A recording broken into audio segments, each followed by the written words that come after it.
施錠をしたとはいえ、こんな古い木の扉なんて簡単に破られるだろうな。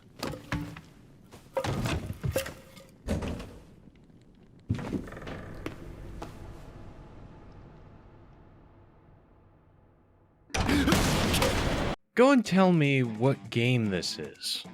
Maybe this one? Maybe this one? Or maybe this one? But let me ask you this. Can you tell me what game this is? This one? Or that one? I think you can pick out the difference. There is an epidemic in the indie side of gaming. The low poly or PS2 style or the photorealistic style. I'm not knocking gameplay here.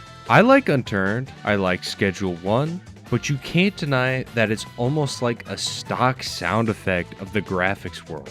You always know it when you hear it, and you always know it when you see it. And I can't blame developers. Solo or small devs working on a huge project to just buy a $1 asset pack will speed up their development. It's effective and quick and lets them get down to the gameplay aspect of their development. And graphics are such a small importance. If it's just fun, that's at the forefront.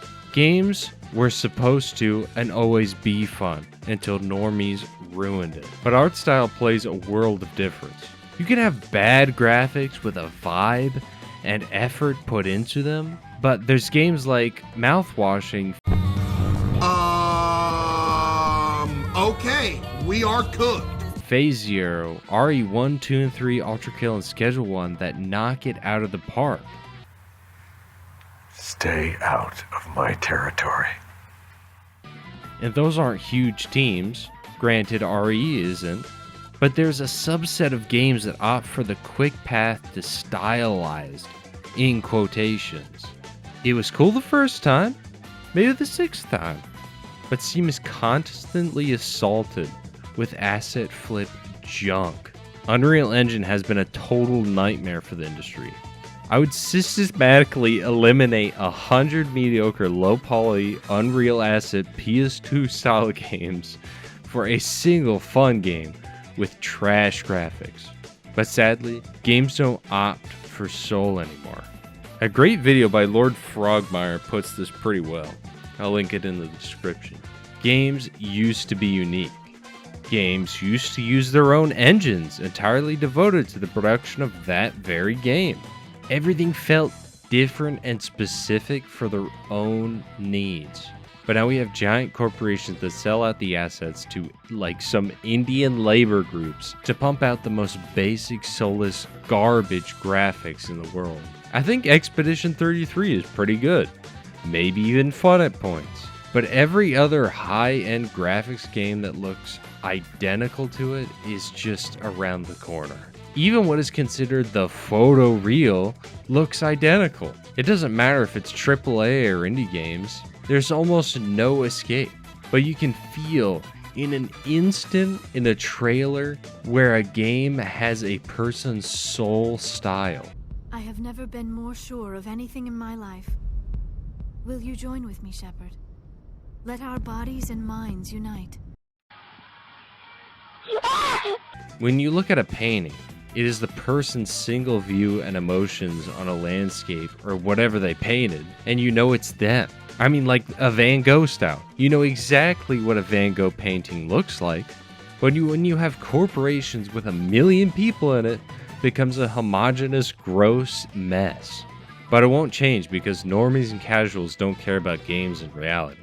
They like to throw around a popular game in conversations, like talking about the latest Disney movie, the latest Marvel movie. We who have played games want to see something real. Not something mass-produced under the pretense of realism. It's like a candy bar. They shove candy bars down your throat.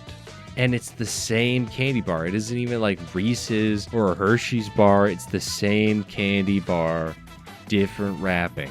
Realism isn't fun. It's just not, dude. You can have your mill sims, your survival sims, but in the end, they all play the same.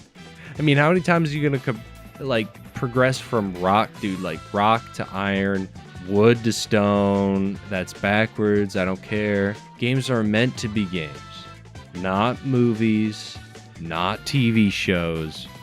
They are video games. Video games.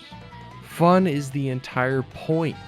I know this is going in all directions, but this is a sickness of the industry. The industry needs to die. It needs to be executed, to be reborn.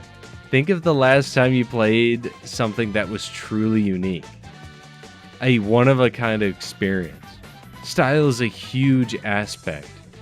It could look like garbage, but as long as it gives an emotion, a feeling from the creator, an art form, then it doesn't matter. I really don't know how many times I can say gaming sucks. It does, dude. Gaming can't suck more right now. Although maybe it can. There's still time. I spend most of my time playing old games, and I'm just 23. And there are games that look like a total asset flip trash that you would see on the new Steam releases. But at least like a percentage of them, a percent, are fun. And that's a small collection. A very few subset of games pass that test. And this is just something that has been on my mind as I seek out niche games to fill my time. I don't blame you for playing or having fun with some of these games, and if they're multiplayer, anything's fun with friends. Some devs use this style, but mediocrity should not be tolerated. And well, that's just my doomer rant. I know nobody watches this or cares, but, subscribe or whatever. It will be what it will be.